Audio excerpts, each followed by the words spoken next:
Hi there, super excited to bring you this. This is my rainbow box of crafts. Everything within this box allows you to make a circle weave, so everything's within the packaging, a kumihimo disc, so you make a bracelet, a tassel maker, so therefore you can make tassel key rings and also tassel bunting, also some materials so that you can make some patterned bunting and some kind of bead and yarn key rings. So you're going to be busy for hours just from this one simple box that can be posted to you. So check me out. Okay, let's get started.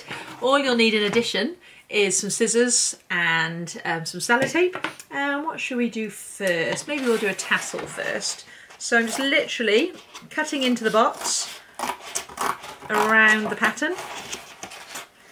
Now there's only one pattern that I'm a little bit worried about kids doing, and that's that centre of that disc there. So do ask your parents to help if you find that difficult.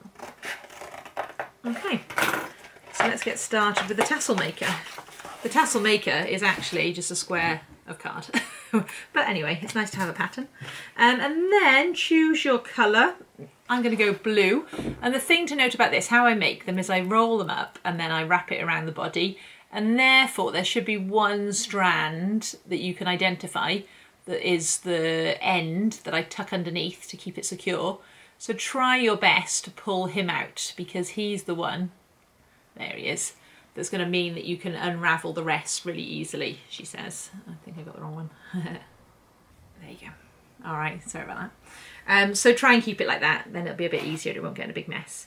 So, I don't know why there's a little knot on there, ignore that. All you do for a tassel is you hold it with your finger and then you start to rotate it around the board. Now it depends on the size of the tassel that you want to make. You could also reduce the size of this piece of card afterwards if you wanted to make different size tassels. I generally find it takes about 30 rotations to make a decent size tassel. The other thing to note is that I've given you different texture wool, so again they'll all look a little bit different depending on their finish, but I'm quite happy that that's probably enough there. I reckon about 20-30 times I've wrapped it around. And then you can literally just cut it off.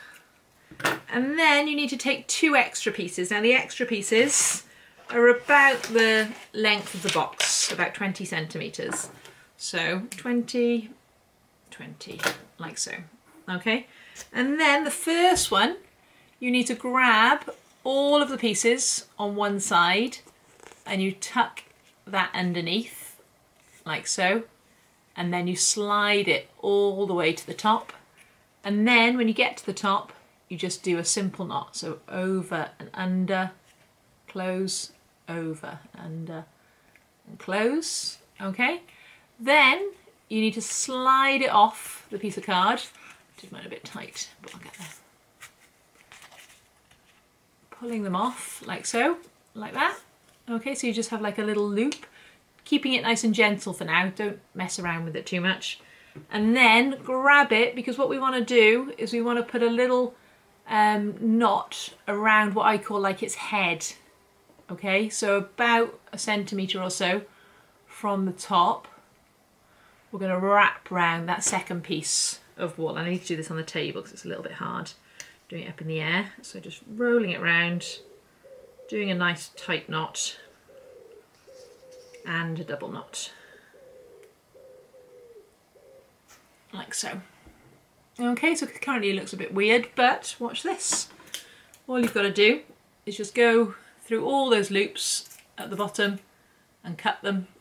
Make sure you don't miss any, and tidy them up a little bit, any little random long ones. And there we have a little tassel. So you can make one of those in every single colour. And then later on, I'll show you how to turn it into a piece of bunting or a keyring. Good luck.